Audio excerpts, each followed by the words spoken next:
दोस्तों, one nation one election bill parliament में introduce हो गया है, यानी कि पूरे देश में विधानसभा और लोकसभा वाला इलेक्शन एक साथ करवा सकें। अब अगर पूरे देश में एक साथ चुनाव करवाना है तो इनके लिए यहाँ पे दो बिल लाया गया है पार्लियामेंट में। पहला बिल की अगर बात करें तो द कॉन्स्टिट्यूशन अमेंडमेंट बिल है, 129वां संशोधन बिल, ये पहला बिल हो गया। और दूसरा बिल जो लाया गया है वो यूनियन टेरेटरीज अमेंडमेंट बिल है, तो ये दूसरा बिल है। और यहाँ पे चूँकि यूनियन टेरेटरी में भी इलेक्शन चुनाव वगैरह होना है, तो यूनियन टेरेटरी का भी चुनाव लोकसभा के साथ वगैरह ही हो सके, इनके लिए यहाँ पे यूनियन टेरेटरीज अमेंडमेंट बिल लाया गया है। और यहाँ पे पहला जो है द कॉन्स्टिट्यूशन अमेंडमेंट बिल, 129वां संशोधन बिल, तो यहाँ पे चूँकि संविधान को भी अमेंड किया जाएगा। संविधान के अंदर में यहाँ पे 3 आर्टिकल्स को अमेंड किया जाएगा। पहला आर्टिकल्स की अगर बात करें यहाँ पे तो आर्टिकल 82 को अमेंड किया जाएगा, उसके बाद आर्टिकल 83 भी अमेंड किया जाएगा और आर्टिकल 172 भी अमेंड किया जाएगा। तो यहाँ पे 3 आर्टिकल्स को अमेंड किया जाएगा अगर पूरे देश में एक साथ चुनाव करवाना है। चूँकि यहाँ पे आर्टिकल्स को अमेंड वगैरह किया जा रहा है, यानी कि संविधान को संशोधित किया जाएगा, तो इनके लिए यहाँ पे 129वां संशोधन बिल लाया गया है। अब यहाँ पे एक चीज़ थोड़ा समझिएगा कि अगर संविधान को अमेंड करने वाला बिल है, संविधान को संशोधन करने वाला बिल है, तो उस बिल को लाने के लिए भी वोटिंग किया जाता है। बिल को सिर्फ इंट्रोड्यूस करने के लिए लोकसभा में वोटिंग किया जाता है। बिना वोटिंग के बिल को पार्लियामेंट में लाया ही नहीं जा सकता है अगर संविधान को अमेंड करने वाला बिल है तो यहाँ पर बिल को लाने के लिए वोटिंग किया गया, तो वोटिंग भी यहाँ पर 2 बार करना पड़ा लोकसभा में। एक बार जो है वो ईवीएम से वोटिंग किया गया और दूसरी बार पर्ची से वोटिंग किया गया है। ईवीएम से टोटल 369 सांसदों ने वोट किया है। 369 सांसदों में 220 पक्ष में वोट करे थे, यानी कि लाने के पक्ष में थे, और 149 जो थे वो लाने के पक्ष में नहीं थे। बाद में फिर अपोजिशन ने विरोध करना स्टार्ट कर दिया, तो फिर जो बचे हुए सांसद थे उनके लिए यहाँ पे पर्ची से वोट कराना पड़ा था। तो कुल यहाँ पे पर्ची से 92 सांसदों ने वोट करा था। टोटल यहाँ पे देखें तो जिस दिन बिल को लाया गया था उस दिन टोटल 467 सांसद थे। अब 467 सांसद में से 369 सांसदों ने तो ईवीएम से वोटिंग कर दिया, जो बचे हुए सांसद थे उन्हें पर्ची से वोट करना पड़ा था। ठीक है, कुल यहाँ पे देखें 467 सांसदों में 269 सांसद जो थे वो बिल के लाने के पक्ष में थे और 198 जो थे वो बिल के लाने के पक्ष में नहीं थे। अब यहाँ पे एक चीज़ समझिएगा कि अगर संविधान को संशोधन करने वाला बिल सिर्फ इंट्रोड्यूस हो रहा है पार्लियामेंट में अगर सिर्फ लाया जा रहा है तो उनके लिए सिर्फ सिंपल मेजोरिटी का ज़रूरत पड़ता है, यानी कि 50% ही चाहिए होता है। और यहाँ पे 50% लाने के पक्ष में था, 269 लोगों ने वोट किया था पक्ष में, जो कि 50% से ज़्यादा है। तो यहाँ पर बिल जो है वो लोकसभा में इंट्रोड्यूस हो गया है। लेकिन यहाँ पर एक चीज़ समझिएगा, इस बिल को जब दोबारा पास किया जाएगा, सारे डिस्कशन वगैरह होने के बाद दोबारा जब लोकसभा से पास किया जाएगा ताकि संविधान में अमेंड कर सके, बिना पास किए संविधान में अमेंड नहीं किया जा सकता है। अभी तो सिर्फ बिल को लाने के लिए वोटिंग किया गया है। अब संविधान को अमेंड करने के लिए पूरा डिस्कशन वगैरह होने के बाद फिर से एक बार वोटिंग किया जाएगा। उस बार जो ज़रूरत पड़ेगा वो 2/3 मेजोरिटी का ज़रूरत पड़ेगा, 2/3 मेजोरिटी, यानी कि लगभग जो है वो 300 प्लस सांसद सपोर्ट में चाहिए अगर इस बिल को एक्ट बनना है तो। और जो कि यहाँ पे गवर्नमेंट के पास 300 प्लस सांसद है भी नहीं। अब अगर 300 प्लस सांसद नहीं है तो ये बिल एक्ट नहीं ही बनने वाला है अभी तक जैसा संभावना है। अब उस टाइम में हो सकता है कि कुछ खरीद बिक्री वगैरह सांसदों का हो जाए तो शायद इनके सपोर्ट वगैरह में आ भी जाए। अब कांग्रेस छोड़ दे, दूसरा कोई पार्टी छोड़ के वो बीजेपी में चले आए, मर्ज कर जाए तो वो अलग चीज़ है। लेकिन अभी जो है इनके पास यहाँ पे गवर्नमेंट के पास यहाँ पे 300 प्लस सांसद नहीं है। तो ये बिल भले ही इंट्रोड्यूस हो गया है, लेकिन ये बिल वापस जब डिस्कशन के बाद पास करने वाला होगा उस टाइम पास वगैरह नहीं हो पाएगा, क्योंकि 2/3 मेजोरिटी यहाँ पे गवर्नमेंट के पास है नहीं। अब जो लोग इस बिल के सपोर्ट में है तो थोड़ा उनके लिए चिंता वाली बात है, लेकिन जो लोग इस बिल के विरोध में तो उनके लिए थोड़ा खुशी की बात है। और हम तो न्यूट्रल हैं भाई, पास हो भी जाए तो हमें क्या फ़र्क पड़ता है, पास नहीं भी हो तो हमें कोई फ़र्क नहीं पड़ता है। बड़े हाल यहाँ पे दोनों पक्ष आपको बता दिए। अब जब ये बिल इंट्रोड्यूस किया गया तो इस बिल के ऊपर अभी यहाँ पे कोई डिस्कशन वगैरह नहीं हुआ है।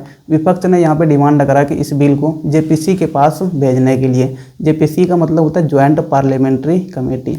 ज्वाइंट पार्लियामेंट्री कमेटी एक कमेटी ही है जहाँ पे कि टोटल 31 सदस्य रहेंगे। 31 सदस्य में से लोकसभा से 21 सदस्य रहता है और राज्यसभा से 10 सदस्य, टोटल 31 सदस्य हो गया। जेपीसी में, ज्वाइंट पार्लियामेंट्री कमेटी में, ठीक है। उस 31 सदस्य में हर एक पार्टी का कितना मेंबर वगैरह होगा वो उस पर डिपेंड करेगा कि उनका लोकसभा और राज्यसभा में कितना सांसद है। उनके प्रोपोर्शन के हिसाब से इस कमेटी में उनका मेंबर्स वगैरह रहेगा।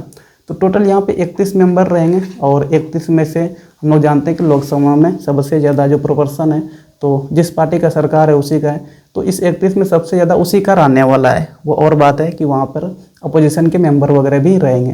तो इस बिल को यहाँ पे जेपीसी के पास भेजा गया है। अब जेपीसी में जाने के बाद इस बिल में जितने भी प्रावधान वगैरह हैं उनको स्टडी किया जाएगा, उनको एग्जामिन किया जाएगा, उनके जो भी प्रोस कॉन्स है उन सब को डिटेल में देखा जाएगा, क्या उनके संभावनाएं वगैरह हो सकते हैं, इस बिल से आने में पूरे देश को क्या नुकसान वगैरह हो सकता है, अगर लाया जाएगा तो किस प्रकार से अमेंड किया जाएगा आर्टिकल्स वगैरह को। इस कमेटी का काम ही यही है कि जितने भी प्रावधान वगैरह है इस बिल में उन सबको डिटेल्ड स्टडी करना, डिटेल्ड एग्जामिन करना और उनके बाद रिपोर्ट देना। अगर कुछ उस बिल में संशोधन करना है तो वो भी बताना, अगर संशोधन नहीं करना है तो वो भी बताना। तो यहाँ पर यह कमेटी पूरा उनको डिटेल्ड स्टडी करेगी और डिटेल्ड स्टडी करने के बाद वापस दोबारा ये लोकसभा में लाया जाएगा। वापस जब लोकसभा में आएगा फिर से यहाँ पे जितने भी मेंबर्स वगैरह है पार्लियामेंट का लोकसभा में, लोकसभा हाउस में, वो सारे फिर इसके ऊपर डिस्कशन वगैरह करेंगे।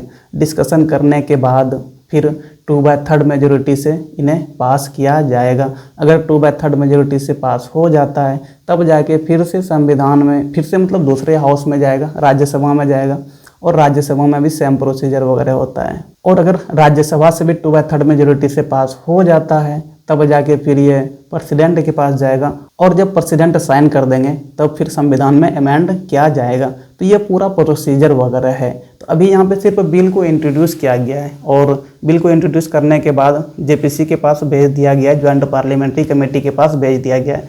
अब उनको स्टडी वगैरह करना उनका काम है। अब इस बिल का प्रावधानों की अगर बात करें तो इस बिल में जो आर्टिकल्स को अमेंड किया जाएगा तो एक आर्टिकल आपका 82 है। 82A में क्लॉज जोड़ा जाएगा, 1 से 6 क्लॉज जोड़ा जाएगा। तो इनके लिए संविधान को अमेंड करना है। उनके बाद आर्टिकल 83 को अमेंड किया जाएगा और आर्टिकल 172 को अमेंड किया जाएगा। तीनों आर्टिकल्स पे थोड़ा सा डिस्कशन कर ही लेते हैं जो अभी तक इस बिल में प्रावधान वगैरह है। वो और बात है कि जब ये जेपीसी के पास जाएगा तो जेपीसी अगर कुछ रिकमेंड वगैरह कर दे, कुछ चेंजेज वगैरह कर दे तो फिर इस बिल में बदलाव वगैरह भी किया जाएगा, तब जाके दोबारा फिर इसे पास किया जाएगा। लेकिन अभी तक जो प्रावधान है उनके अनुसार अगर देखें तो आर्टिकल 82 में 82A जोड़ा जाएगा और 82A में टोटल 1 से 6 क्लॉज है। उन 1 से 6 क्लॉज को देखें अगर 2023 में एक कमेटी बना था जो हमारे पूर्व राष्ट्रपति थे रामनाथ कोविंद की अध्यक्षता में एक कमेटी बनाया गया था कि हमारे देश में 1 नेशन 1 इलेक्शन कराने की संभावना को एग्जामिन करने के लिए क्या सही रहेगा या नहीं रहेगा, किस प्रकार से कराया जाएगा, इन सब चीज़ों को देखने के लिए एक कमेटी बनाया गया था 2023 में। उनके रिपोर्ट के अनुसार ही यहाँ पे आर्टिकल 82A में 1 से 6 क्लॉज जोड़ा जा रहा है।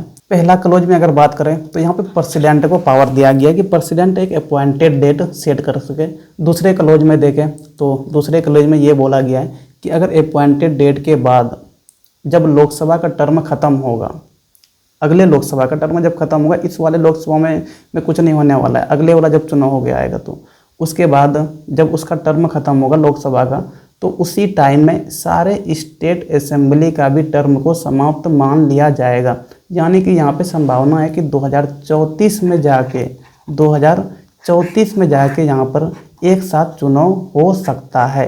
अगर संविधान में अमेंड हो जाता है तो ये बिल वगैरह एक्ट बन जाता है। तो तीसरे क्लॉज की अगर बात करें तो तीसरे क्लॉज में बोला गया है कि इलेक्शन कमीशन ऑफ इंडिया जो वो साइमल्टेनियस इलेक्शन करवा सके, यानी कि जो स्टेट असेंबली वाला इलेक्शन होता है और लोकसभा वाला इलेक्शन होता है उनको एक साथ करवा सके। ये तीसरा प्रावधान है। चौथे प्रावधान की अगर बात करें तो यहाँ पर साइमल्टेनियस इलेक्शन को डिवाइन किया गया है। पाँचवां क्लॉज की अगर बात करें तो पाँचवां क्लॉज में सिंपली ये बोला गया है कि कभी अगर इलेक्शन कमीशन ऑफ इंडिया को प्रॉब्लम वगैरह हो जाए कुछ स्टेट का लोकसभा के साथ इलेक्शन करवाने में तो इलेक्शन बाद में भी करवा सकता है। तो इनके लिए प्रेसिडेंट को एडवाइस देगा इलेक्शन कमीशन ऑफ इंडिया कि वो एक ऑर्डर को इश्यू कर दे कि हम उनका इलेक्शन बाद में करवाएंगे, उस स्टेट का इलेक्शन बाद में करवाएंगे। तो ये पाँचवां प्रावधान है।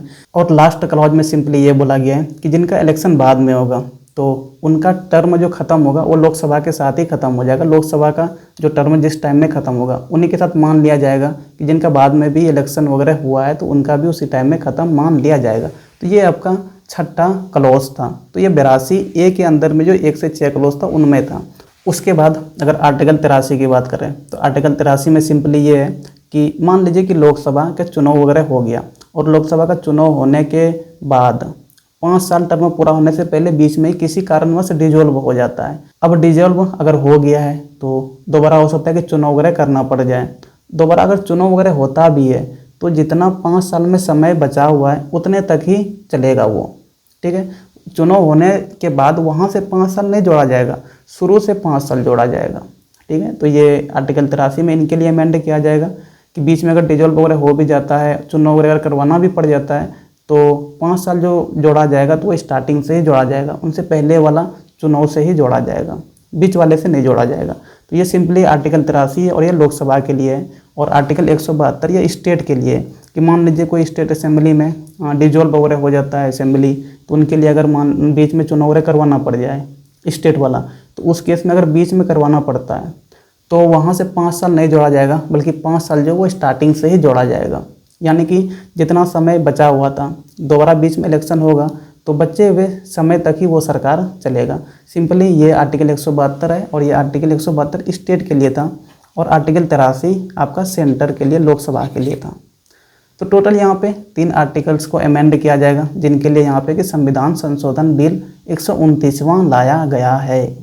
इस बिल में कोई डेडलाइन वगैरह सेट नहीं किया गया है। मान लीजिए कि ये बिल पास भी हो जाता है, संविधान संशोधन भी हो जाता है, तो एक साथ हमारे देश में कब चुनाव होगा इसको लेकर कोई डेट वगैरह सेट नहीं किया गया है। साथ ही यहाँ पे देखिए इलेक्शन कमीशन ऑफ इंडिया को कुछ प्रॉब्लम वगैरह भी होना है अगर पूरे देश में एक साथ चुनाव वगैरह होता है।